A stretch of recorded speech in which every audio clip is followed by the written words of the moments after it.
আজকে আমরা বেরিয়েছি দুজনে একটু বাজার করতে। সামনেই দুটো বিয়ে আছে, তাই দুটো গিফট নেওয়ার ছিল, তাই নিয়ে নিলাম। দুপুরের রোদটা এরোতেই আমরা কিন্তু সন্ধ্যাবেলায় বেরিয়েছি।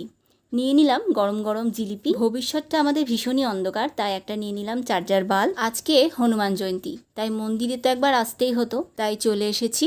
প্রায় গোটা বাজারটা এইভাবে পতাকা দিয়ে সাজানো হয়েছে, বেশ ভালোই লাগছে। দেখো, তোমাদেরকে দেখাই ওরা কতটা আনন্দ করছে।